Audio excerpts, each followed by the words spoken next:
શ્રી સ્વામિનારાયણ ભગવાનની જય, અક્ષર પુરુષોત્તમ મહારાજની જય, ગુણાતીતાનંદ સ્વામી મહારાજની જય, પ્રમુખ સ્વામી મહારાજની જય, મહંત સ્વામી મહારાજની જય, પ્રમુખ સ્વામી મહારાજ શતાબ્દી મહોત્સવની જય.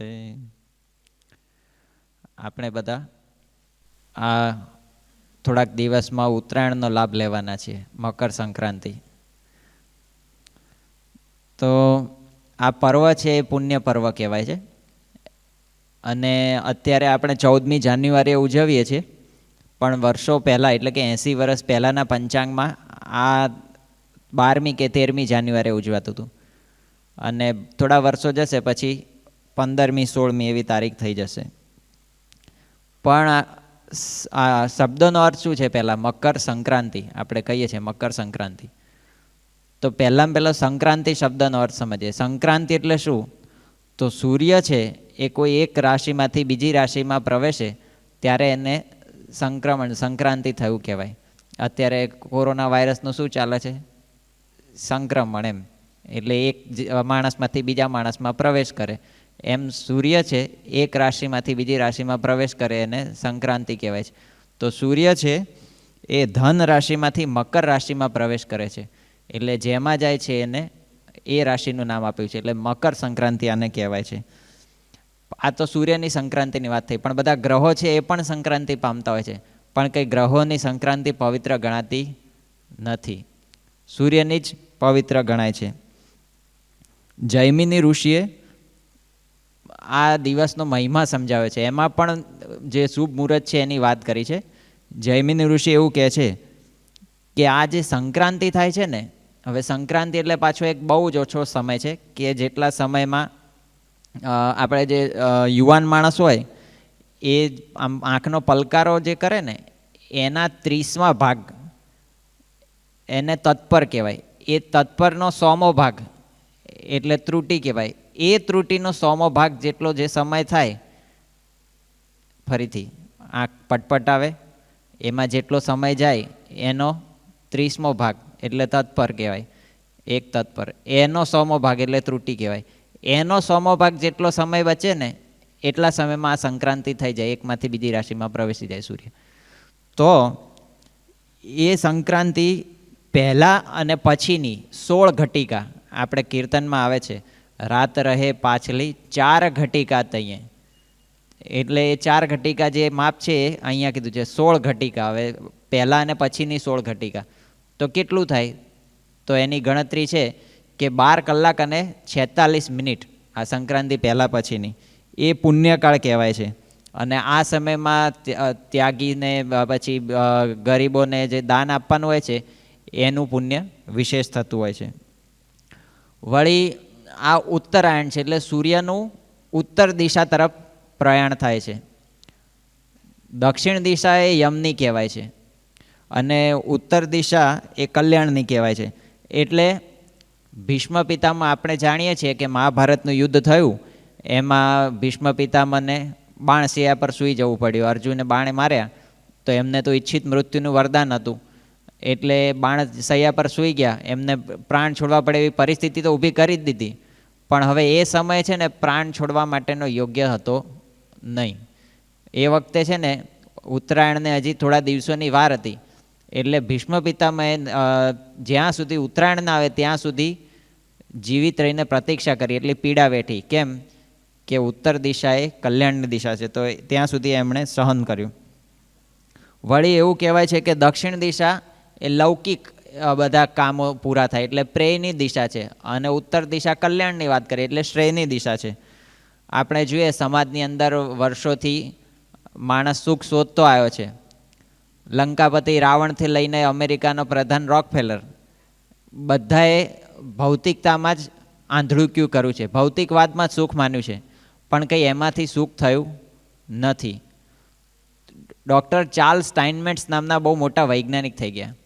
એમણે વાત કરી છે કે જ્યારે લોકોને સમજાશે ને કે આધ્યાત્મિકતામાં જ સુખ છે અને ભૌતિકતામાં નથી, ત્યારે છે ને આજની પ્રયોગશાળા બધી છે ને એ પ્રાર્થના ખંડોમાં ફેરવાઈ જશે.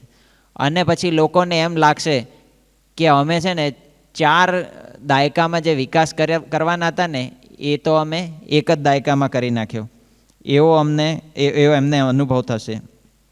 તો આના પરથી આપણે એવું કહી શકાય ખરું કે ઉત્તરાયણ એટલે શું છે?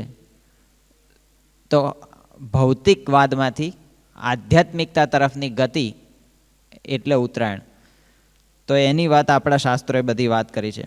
આજથી 200 વર્ષ પહેલાં આવી બધી ક્રાંતિ થઈ હતી. આ મકર સંક્રાંતિની વાત કરીએ છીએ, પણ 200 વર્ષ પહેલાં જબરજસ્ત ક્રાંતિઓ થઈ હતી વિશ્વની અંદર, વિશ્વના ઇતિહાસમાં. એ ફ્રાન્સ દેશમાં એવી ક્રાંતિ થઈ હતી, અમેરિકામાં એવી ક્રાંતિ થઈ હતી, રશિયામાં બધી એના પહેલાં ક્રાંતિ થઈ હતી. એ બધી ક્રાંતિ કેવી હતી? તો ગુલામીમાંથી મુક્ત થવા માટે બધી સરમુખત્યારશાહી બધા રાજાઓ હતા. ફ્રાન્સમાં લુઈ નામનો રાજા હતો, પછી આ રશિયામાં ઝાર બધા રાજાઓ હતા, ઝારશાહી હતી. તો એ બધામાંથી મુક્તિ મળવા માટે પ્રજાએ જબરજસ્ત સામે બળવો પોકાર્યો અને ક્રાંતિ કરીને રાજાઓને ઉથલાઈ પાડ્યા અને પછી પોતે એમનું શાસન સ્થાપ્યું, લોકશાહી. તો એ જ સમય બરાબર 200 વર્ષ પહેલાંની આસપાસના સમયની જ વાત છે કે એ વખતે ભગવાન સ્વામિનારાયણે છે ને સાચી આધ્યાત્મિક ક્રાંતિ કરી. એમણે લોકોને વ્યસન દૂષણમાંથી છોડાવ્યા, ભૌતિકવાદમાંથી છોડાવીને આધ્યાત્મિકતા તરફ લઈ ગયા. તો ભગવાન સ્વામિનારાયણે એ ક્રાંતિ કરી. પેલા લોકોએ તો શસ્ત્રનો ઉપયોગ કર્યો હતો, પણ ભગવાન સ્વામિનારાયણે એમણે તો નિશસ્ત્ર ક્રાંતિ કરી, કારણ કે એમનું સાધન હતું પ્રેમ. લોકો પ્રત્યે ભાવ પ્રેમથી ભગવાન સ્વામિનારાયણે બધાના જીવનનું પરિવર્તન કર્યું. વળી આ ઉત્તરાયણનું પર્વ છે એની અંદર ત્રિવેણી સ્નાનનો બહુ મહિમા છે. પ્રયાગરાજ તીર્થ છે એની અંદર ત્રિવેણી 3 નદીઓનો સંગમ છે. તો એની અંદર સ્નાનનો બહુ મહિમા છે. તો એ સ્નાન કરવાથી શું થાય? તો શાસ્ત્રોમાં મહિમા છે કે આપણું દેહ પવિત્ર થાય. પણ જ્યાં સુધી દેહ ભાવ મુક્ત નથી થવાતું ત્યાં સુધી આવી રીતના ગમે તેટલી વખત સ્નાન કરો ને તો પણ કંઈ ફેર પડતો નથી. દેહ ભાવ ટાળવાનો છે. એટલે જ ભાગવતના 10મા સ્કંદના 46મા અધ્યાયના 31મા શ્લોકમાં વાત કરી છે. નહ્યમ મહ્યાની તીર્થાની ન દેવા મૃચ્છિલા મયા તે પુનંતિરુ કાલેન દર્શનાદ એવ સાધવમ. શ્રી કૃષ્ણ ભગવાન આ બધા ઋષિમુનિઓ પ્રત્યે કહે છે આ વાત કે આ જે તીર્થો છે, જળમય તીર્થો, એ જ ખાલી તીર્થ નથી. ભગવાનની પ્રતિમા મૂર્તિઓ છે એ જ ખાલી દેવો નથી. એ બધા તો કલ્યાણ કરે જ છે, એમાં કંઈ શંકા નથી. પણ એ ક્યારે કલ્યાણ કરે છે? ઉરુકાલેન, એટલે ઘણા સમય કલ્યાણ કરે. પણ આપ જેવા સંત પુરુષો, મહાપુરુષો, એ તો છે ને સાક્ષાત પોતે તીર્થનું સ્વરૂપ જ છે અને એ તો ખાલી દર્શનથી જ કલ્યાણ થઈ જાય છે. ઉરુકાલેન લાંબા સમય નહીં, તમારા દર્શનથી જ કલ્યાણ થઈ જાય છે. એવો મહિમા આ સંતોનો છે. તો એ સંત ત્રિવેણીમાં આપણે સ્નાન કરવાનું છે. એટલે તુલસીદાસજી વાત કરે છે કે મુદ મંગલમય સંત સમાજુ જો જગ જંગમ તીર્થ રાજુ. એટલે ત્રિવેણી છે આપણે જે વાત કરી એની અંદર બગલો કદાચ જો સ્નાન કરે તો કંઈ બહાર નીકળે તો હંસ થાય નહીં. પણ જો સંતની ત્રિવેણીમાં, સંત સમાગમ રૂપી ત્રિવેણીમાં સ્નાન કરે ને તો એ બગલો પણ હંસ થઈ જાય છે. અને એવા આપણે દ્રષ્ટાંતો બધા જાણીએ છીએ. પ્રમુખ સ્વામી મહારાજે પરિવર્તન કર્યા હોય, નામ કેટલાક દઈએ, સુભાષભાઈ છે, પછી રીશુભા વાળા છે, રામસંગ બાપુ છે, બધા જ બગલામાંથી હંસ કર્યા એવા દ્રષ્ટાંત આપણી સામે જ પડ્યા છે. પછી આ ઉત્સવ છે એનો બીજો મહિમા છે દક્ષિણ ભારતની અંદર. આને આગલી રાત હોય એટલે કે 13મી જાન્યુઆરી સમજીએ, એને ભોગી કહેવાય. તો ભોગીમાં શું કરવાનું હોય? તો બધા લોકો હોય ને ઘરનો બધો કચરો ભેગો કરે અને ભેગો કરીને એને ઘરની સામે જ સળગાવે. એનો ભાવ એવો હોય કે ઘરમાંથી બધા કજિયા કંકાસને બધું ટળી જાય. પણ સાચી રીતે આ ઉત્સવ તો છે ને પ્રમુખ સ્વામી મહારાજે ઉજવ્યો છે. એમણે ઘરે ઘરે, ગામડે ગામડે વિચરણ કરીને લોકોના ઘરમાંથી વ્યસન દૂષણ, બધા કુટેવો, દુરાચારી બધું કાઢ્યું છે. એટલે સાચા અર્થમાં તો એમને પ્રમુખ સ્વામી મહારાજે આ ઉત્સવ ઉજવ્યો છે. અને પાછો આ સૂર્યનો ઉત્સવ, આપણે ઉત્તરાયણનો ઉત્સવ છે એમાં તો સૂર્ય શું કરે? આમાં અત્યારે ઉત્તરાયણ બાજુ ગતિ કરે ઉત્તર તરફ, પણ પછી 6 મહિના પછી વળી પાછો દક્ષિણમાં એટલે કુંભ રાશિમાં એ વખતે પ્રવેશ કરી જાય છે. પણ પ્રમુખ સ્વામી મહારાજે જે પરિવર્તન કર્યા ને એ ક્યારેય દક્ષિણમાં પાછા જતા નથી. એમના પરિવર્તન એ હંમેશા ઉત્તર તરફ જ, એટલે ઉન્નતિ તરફ જ હોય છે. તો એવા પરિવર્તનો પ્રમુખ સ્વામી મહારાજે કર્યા છે. આ તીર્થોમાં ઉત્સવને જૈનો બધા પ્રતિક્રમણ કહે છે. તો પ્રતિક્રમણનો અર્થ શું છે? તો અશુભ કર્મો કર્યા હોય એ બધા જે પાપ કર્યા હોય એને કબૂલવાના અને શુભ કર્મો કરવા તરફ આગળ વધવાનું, પ્રગતિ કરવાની, એને પ્રતિક્રમણ કહેવાય છે. પણ આ તો શું ખાલી એક ઉત્તરાયણના દિવસે જ કરવાનું હોય? આ તો કાયમ માટેનું છે. એટલે મહંત સ્વામી મહારાજે સત્સંગ દીક્ષાના 145માં શ્લોકમાં વાત કરી છે કે અંતરદ્રષ્ટિશ્ચ કર્તવ્યા પ્રત્યહમ સ્થિર ચેતસા કિમ કર્તુમ આગતોસ્મિહ કિમ કુર્વેહમ ઇહેતિ ચ. ગુણાતીયન સ્વામીની વાત છે આ, કે નિરંતર સર્વક્રિયામાં પાછું વળીને જોવું છે. મારે ભગવાન ભજવા છે ને હું શું કરું છું? તો એવું કાયમ જોવાનું છે. તો એ રીતે આપણે અક્ષરમહમ પુરુષોત્તમ દાસોસ્મી, રોજ મારે ભગવાનને ધારવાના છે, અક્ષરરૂપ થવાનું છે, ધર્મ નિયમ પાળવાના છે, એનું રોજ અનુસંધાન, રોજ મનન ચિંતન આપણે કરતા રહેવાનું છે. તો એ રીતે આપણે ઉત્તરાયણ છે એ કંઈ એક દિવસ પૂરતી નહીં, પણ આવી ઉત્તરાયણ આપણે નિરંતર ઉજવવાની છે, હંમેશા ઉજવવાની છે. વળી ઉત્તરાયણના દિવસે વિશેષ શું હોય? બધા યુવાનોને, બાળકોને ગમે, કિશોરોને ગમે પતંગ ચગાવવાનું. તો પતંગમાં હોય શું કે દોરીથી પતંગને બાંધ્યો અને આકાશમાં ચડાવે તો દૂર દૂર સુધી લઈ જવાનો. પણ આ પતંગની દોરી હાથમાં છે ને ત્યાં સુધી પતંગ હાથમાં છે, પણ જો દોરી કટ થઈ ગઈ તો પતંગ કપાઈ જાય. એવી રીતના છે ને આપણે ભગવાન અને સન છે ને આપણા જીવનનું કેન્દ્ર છે. તો આપણી દોરી, જીવનની દોરી એમના હાથમાં આપીએ અને એમની આજ્ઞા પ્રમાણે આપણે રહીએ ને તો એ દોરી એમના હાથમાં આપી કહેવાય. પછી આપણે દેશ વિદેશમાં ગમે ત્યાં જઈએ, પણ જો આજ્ઞારૂપી દોરી ભગવાનના હાથમાં હોય તો આપણે અક્ષરધામ રૂપી નિશાન લઈ શકીએ, એટલે અક્ષરધામ સુધી પહોંચી શકીએ. તો એના માટે આપણે આ ઉત્સવમાં આજ્ઞા બરાબર પાળવાની છે, એ માટે આપણે દ્રઢતા કેળવવાની. તો હવે આ જે આજ્ઞા પાળવા માટે 3 પ્રકારની સંક્રાંતિ આપણે કરવાની છે. એક તો પહેલી છે સંપૂર્ણ ક્રાંતિ. સંપૂર્ણ ક્રાંતિ એટલે શું? કે વિચારોમાં પણ આપણે અશુભ વિચારોમાંથી શુભ વિચારો તરફ જવાનું, એ સંપૂર્ણ અક્રાંતિ. બીજું છે સંગ ક્રાંતિ, એટલે આપણે હરતા ફરતા હોઈએ, નોકરી ધંધા વેપાર કરતા હોઈએ, સત્સંગમાં પણ બેસતા ઉઠતા હોઈએ. તો 3 પ્રકારના કુસંગની વાત ગુણાતીયન સ્વામી કહી છે: ઇન્દ્રિય અંતઃકરણનો કુસંગ, બહારનો કુસંગ અને સત્સંગનો કુસંગ. તો એ 3 પ્રકારના કુસંગ થકી આપણે દૂર રહેવાનું છે અને ખરાબના સંગનો ત્યાગ કરીને સારાનો સંગ કરવાનો છે. તો એવી સંક્રાંતિ આપણે સંઘ ક્રાંતિ કરવાની છે. અને ત્રીજું છે સંઘ ક્રાંતિ, એટલે કે સમ સુરતભાવ અને એકતા. એ 3 પ્રકારે આપણે ક્રાંતિ કરવાની છે. ગુણાતીતાન સ્વામીએ વાતોમાં કહ્યું કે 2 જણ એક જ રુચિવાળા હોય તો એ હજારો ને લાખો બરાબર છે. તો એવી ક્રાંતિ આપણે આ મકર સંક્રાંતિએ કરવાની છે. વળી આપણે વાત કરી કે ઉત્તરાયણને પુણ્ય પર્વણી કહેવાય છે. પુણ્ય પર્વણી એટલે અહીંયા બધા પુણ્યનો મહિમા છે. તો દક્ષિણ ભારતમાં છે ને આ દિવસને પોંગલ પણ કહેવામાં આવે છે. પોંગલનો અર્થ શું છે? તો ઉભરાવું, આપણે કહીએ ને દૂધ ઉભરાઈ ગયું, ના ઉભરાઈ ગયું, એમ એ ઉભરાવું જે છે ને એનો અર્થ થાય પોંગલ. તો આ દિવસે લોકો શું કરે? તો દૂધમાં ભાત રાંધે અને ભાતને ઉભરાવા દે, એવી પ્રથા છે. એના પાછળનો ભાવાર્થ શું છે? કે આવી રીતના અમારા ઘરમાં પણ સંપત્તિ, ધન, ઢગલા, સમૃદ્ધિ બધું એ ઉભરાય, એની અંદર ભાવ છે. ગુજરાતમાં છે ને આ દિવસે નવા ધાનનો ખીચડો બનાવીને ખાવાની પ્રથા છે. મહારાષ્ટ્રમાં લોકો આ દિવસે તલનો લાડુ ખાય છે, તલ ગોળના લાડુ. એટલે તલ છે એ ચિકાસ છે અને પેલો ગોળ છે ગળપણ છે. તો સ્નેહ, ચિકાસ એટલે સ્નેહ અને ગળપણ એટલે માધુર્ય. તો જીવનમાં આપણા પારસ્પરિક સંબંધોમાં પણ સ્નેહ અને માધુર્ય આવે એવો ભાવ આ ઉત્સવમાં આપણને મળે છે. પૂર્વ ભારતમાં ત્યાં આગળ પશ્ચિમ બંગાળમાં કપિલ આશ્રમ છે. ગંગા સાગર જ્યાં સંગમ થાય છે, ગંગા નદી સાગરને મળે છે, ત્યાં આગળ કપિલ મુનિ ત્યાં તપ કર્યું હતું અને ત્યાં આગળ કપિલ આશ્રમ છે. તો ત્યાં આગળ બધા આ દિવસે ગંગા સ્નાન કરવાનો લાભ લે છે અને કપિલ આશ્રમમાં કપિલ મુનિના દર્શન કરે છે. હવે આ ઉત્તરાયણ પર્વની એક પૌરાણિક કથા છે આની સાથે જોડાયેલી.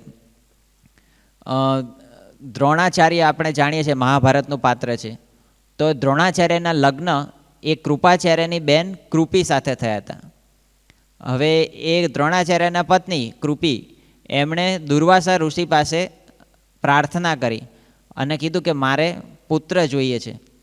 તો દુર્વાસા ઋષિએ છે ને ઉત્તરાયણના દિવસે દાનનો મહિમા ખૂબ વર્ણવ્યો અને કીધું કે તમે છે ને દધી મંથનનું દાન કરજો. દધી મંથન એટલે શું? તો દહીંમાંથી મંથન કરેલું હોય એનું દાન કરવાનું. તો દહીંમાંથી મંથન કરે તો કંઈ છાશનું દાન કરે?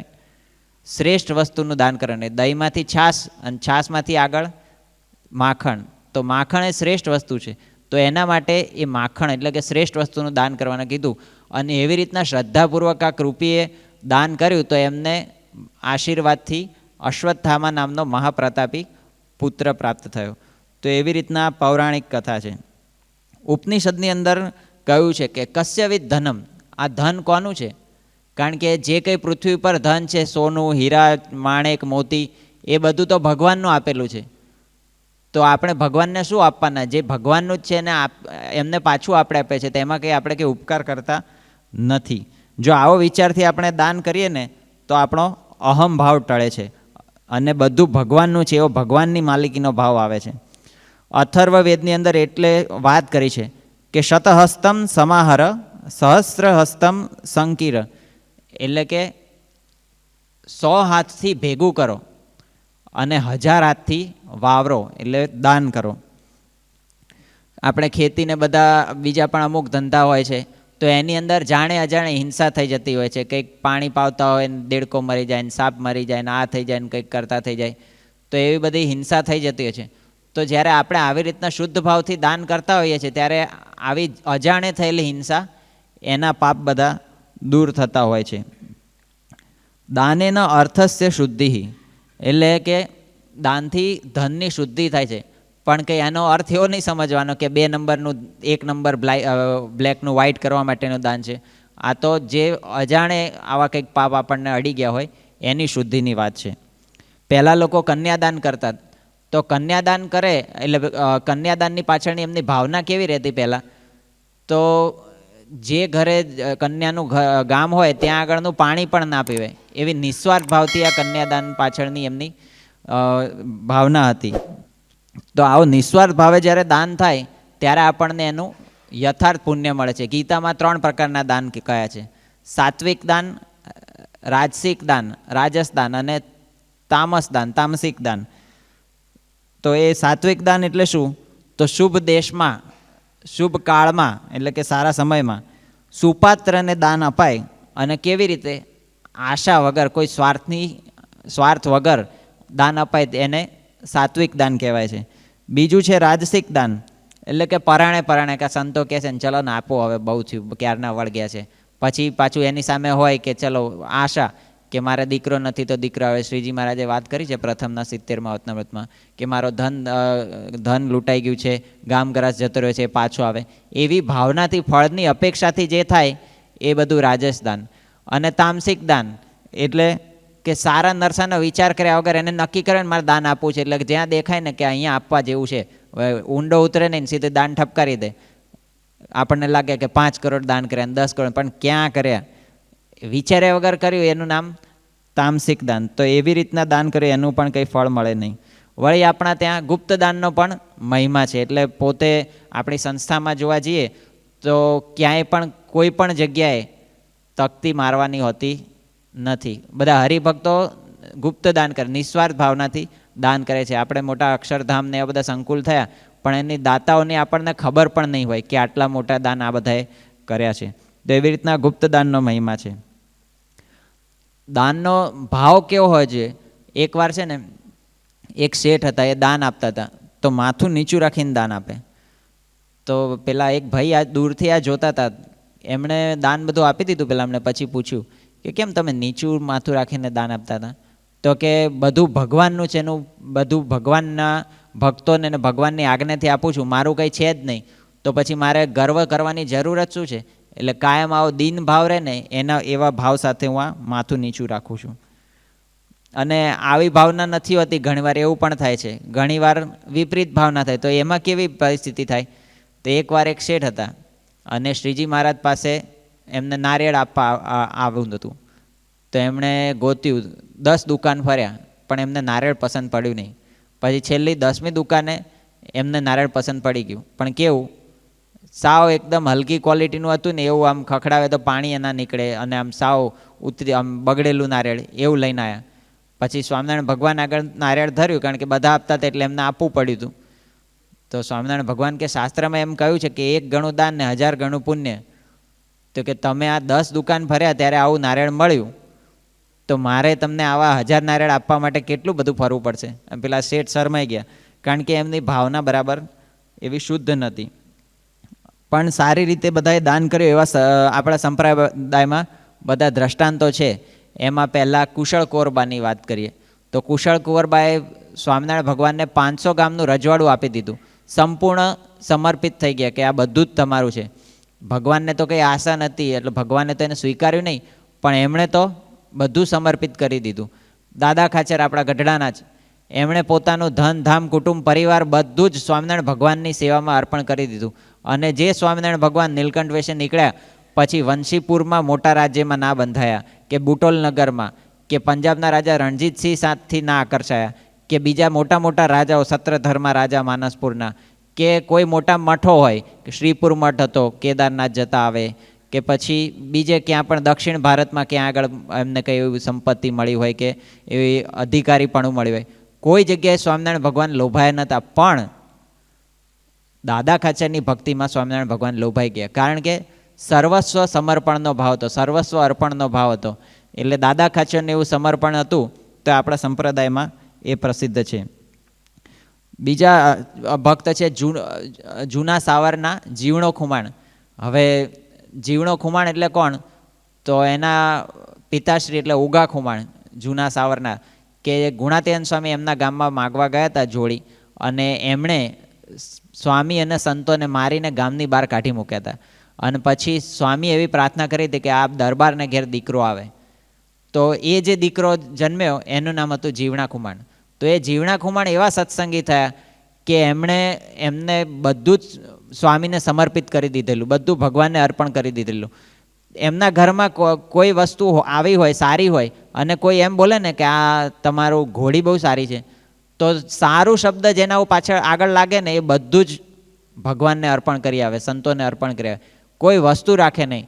તો એવો સમર્પણનો ભાવ જીવણા ખુમાણને હતો.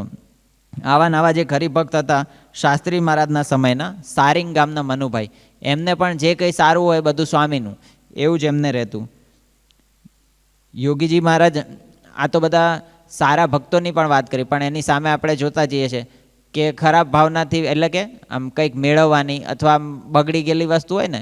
યોગીજી મહારાજના વખતમાં એક ભાઈ આવ્યા અને એ કે આ મારા દીકરાને તમે સાધુ બનાવ આપો. યોગીજી મહારાજ તો રાજી ગયા, ઓહો તમે સામેથી અપાયા, કે અમે તો કેટલાય લોકોને કહીને મરી જઈએ છીએ પણ કે કોઈ તૈયાર થતા નથી, તમે સામેથી અપાયા, બહુ સરસ. કે દીકરો કેટલો ભણ્યો? તો કે ના કે 10મું ફેલ છે, 4 વખત ફેલ થયો છે. અચ્છા વાંધો નહીં. પછી કંઈ નોકરી ધંધો કરતો હતો? હા, કે નોકરી ધંધો કરતો હતો, પણ શેઠના ત્યાં 3-4 જગ્યાએ ગયો, પણ એને કોઈ જગ્યાએ રાખ્યો નહીં. તો કે કેમ, શું થયું? તો કે ગાંડો છે સાવ. તો કે અહીંયા કેમ આપે? તો કે ક્યાંય ચાલતો નથી એટલે જ અહીંયા આપવા આવ્યો. તો કે એના માટે કંઈ દાન આપવાનું છે? તો એવી ભાવનાથી કરેલા દાનના કંઈ ફળ થતા નથી. તો સારી ભાવનાથી દાન કરીએ તો કંઈક ફાયદો થાય. એટલે નચિકેતાનું દ્રષ્ટાંત આવે છે. નચિકેતાના પિતાશ્રી ઉગ્રશ્રવા, એને પણ બધી નબળી ને વસૂકી ગયેલી ગાયો, કે જે દૂધ ના આપતી એવી ગાયોનું દાન એના પપ્પા કરતા હતા, ઉચ્ચશ્રવા. તો એણે કીધું કે પપ્પા, દાન તો શ્રેષ્ઠ વસ્તુનું આપવું જોઈએ, તમે કેમ આવું કરો છો? તો કે મારા માટે તો શ્રેષ્ઠ તું છે, તો હું તને દાનમાં આપી દઉં. તો નચિકેતા કે હા મને આપી દો, વાંધો નહીં, મને કોને દાનમાં આપશો તમે? તો એણે તો ખાલી આમ ગમ્મતમાં કીધું હતું પેલા પિતાએ, પણ નચિકેતાએ તો ખરેખર સાચી રીતે કીધું. અને બહુ પૂછપૂછ કર્યું ને એટલે નહીં આપણે એમ કહીએ કે જા મરને, એમ એણે કહી દીધું કે જા તને જમને દીધો. અને નચિકેતા તો ખરેખર ત્યાંથી નીકળી ગયો. તો એના પરથી આપણને બધું જ્ઞાન મળ્યું, પણ એના પિતાની ભાવના હતી એ ખોટી હતી એવું તો આપણને એમાંથી સમજવા મળ્યું. એટલે સારી રીતે દાન આપવું જોઈએ. હવે સારી રીતે દાન આપવું જોઈએ બધું બરાબર, પણ કોને દાન આપવું જોઈએ એ પણ એટલું બધું અગત્યનું છે. તો સુપાત્રને દાન આપવું જોઈએ. હવે સુપાત્ર કોણ હતા? તો પુરાણોથી લઈને આપણે અત્યારે બધા દ્રષ્ટાંતો ઘણા બધા જાણીએ છીએ, એમાં બલિરાજાની વાત આવે છે. તો બલિરાજા છે એ બહુ મોટા ભગવાનના ભક્ત થઈ ગયા, અને એમના ત્યાં વામન ભગવાન આવ્યા, અને એ તો સાવ બટુક વેશે હતા, બ્રાહ્મણ વેશે, અને એમણે દાનની માગણી કરી કે મને 3 ડગલા પૃથ્વી આપો. તો બલિરાજા પહેલાં હસ્યા કે તમે કંઈક વિશેષ માગો, આટલાથી શું થશે? તો વામનજીએ કીધું કે જેને 3 ડગલા પૃથ્વીમાં સંતોષ નથી એને ક્યારેય જિંદગીમાં સંતોષ થશે નહીં. તો પછી તો બલિરાજાએ હા પાડી દીધી અને દાન આપ્યું. ત્યાં તો વામન ભગવાનમાંથી વિરાટ ભગવાન થયા. અને પહેલું ડગલું મૂક્યું ત્યાં તો પૃથ્વી લઈ લીધી, બીજું ડગલું મૂક્યું 3 લોક લઈ લીધા. હવે ત્રીજા ડગલે મૂકવું ક્યાં? પછી બલિએ કીધું કે મારું માથું બાકી છે, એના પર મૂકવાનું. બલિને પાતાળમાં નાખી દીધો. તો માથું એટલે શું? તો સર્વસ્વ સમર્પણ કર્યું બલિરાજાએ, પોતાનું કંઈ રાખ્યું નહીં. અને પાછી ભાવના કેવી, જ્યારે ભગવાને બલિને સૂતલમાં મોકલી દીધો ત્યારે બલિ ભગવાનના પગ ચાટવા માંડે.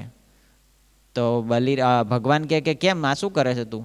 તો કે ભગવાન મારો અસુરનો દેહ છે અને મારા વાળ છે ને એ બધા કાંટા જેવા છે, તો તમારા આ કોમળ ચરણો છે ને એમાં આપને વાગ્યા હશે, માટે હું આ પગ ચાટું છું. તો એની ભક્તિથી ભગવાન પ્રસન્ન થઈ ગયા અને એના આંગણે ભગવાન ત્યાં કાયમ માટે બંધાઈ ગયા. તો એવો ભગવાનની કૃપા થઈ, પણ બલિરાજાને એવો સર્વસ્વ સમર્પણનો ભાવ હતો એટલે થઈ. કૃષ્ણ ભગવાનના સમયમાં આપણે જાણીએ છીએ કે ભગવાન તો નાના હતા અને એક ફળ વેચવાળી બાઈ આવી અને ભગવાનને એણે કીધું કે મને ફળ આપો. કૃષ્ણ ભગવાને તો બાઈએ બાળક જાણીને ફળ આપ્યા, પણ કોને આપ્યા એ અગત્યનું હતું. અને બાઈએ તો ફળ આપ્યા, ત્યાં તો ભગવાને એને આખી છાબડી સોના મોરોથી ને બધા સુવર્ણના આભૂષણોથી આખીથી ભરી દીધી, ખાલી હાથ મૂકે એટલામાં. તો કોને દાન આપ્યું છે એના પર આખું બધું આધારિત છે. નીલકંઠવાણીને જસુબાએ પાણી પાયું હતું, નાના હતા જસુબા, અને નીલકંઠવાણી વિચરણ કરતાં કરતાં ગુજરાતમાં આવ્યા હતા અને હજી લોજ જવાનું બાકી હતું. તો જસુબાએ પાણી પાયું. તો નીલકંઠવાણીએ કીધું કે જા, હું તને રાણી બનાવીશ. અને પાછળથી દાદા ખાચર સાથે એમના લગ્ન થયા અને પોતે રાણી બન્યા. મોણપુરના મોઘીબા, એમણે શ્રીજી મહારાજે માણકી માગી એમની પાસે, તો એમણે માણકી આપી. અને શ્રીજી મહારાજે પૂછ્યું કે તમારું નામ શું છે? તો કે મોઘીબા. તો શ્રીજી મહારાજ કે જાઓ, મોઘા મૂલના થશો. અને પછી એ મોઘીબા ગોંડલના મહારાણી થયા હતા. તો આવી રીતના સાચા પાત્રને દાન આપવું જોઈએ. એ સાચું પાત્ર કોણ છે એ તો આપણે સૌ જાણીએ છીએ કે ભગવાન અને સંત. તો એવા સંત છે એને આપણે દાન આપવાનું છે. પણ ખરેખર મોટામાં મોટું દાન તો શું છે? તો આ જન્મ મરણમાં ચક્રાવામાંથી કોઈ મુક્તિ આપે ને, એ મોટામાં મોટું દાન છે. અને એ દાન કંઈ આપણે આપી શકવાના છે? આપણી કોઈ તાકાત નથી. એ દાન તો કેવળ ભગવાન અને સંત જ આપવાના છે. તો જે દાન છે, જે કંઈ આપણે પુણ્ય છે, બધું એ આપવાવાળા તો સંત જ છે. આપણે તો એક સામાન્ય આમ નિમિત્ત જેવું આમ કાર્ય કરીએ છીએ કે એમને આજે કલ્યાણનો આખો ઝંડો ઉપાડ્યો છે, જીવોને માયામાંથી કાઢીને ભ્રમરૂપ કરવાનો, એને આપણે થોડોક ટેકો અડાડીએ છીએ અને એમના કાર્યમાં થોડો સહકાર આપીએ છીએ. અને એ પણ એમણે જ આપેલું છે પાછું. આપણે તો ખાલી ભક્તિ તરીકે એ બધું લેખાઈ જાય છે. તો આજના દિવસે મહારાજ સ્વામીના ચરણોમાં પ્રાર્થના કરીએ કે આપણને આવો પુણ્ય અવસર, પુણ્ય પર્વણી સમયે આપણને આવો સત્સંગ પ્રાપ્ત થયો છે, ભગવાન અને સંત પ્રાપ્ત થયા છે, તો એમને આપણે સાચા ભાવથી દાન કરીને આપણો જન્મ સાર્થક કરી લઈએ. શ્રી સ્વામિનારાયણ ભગવાન.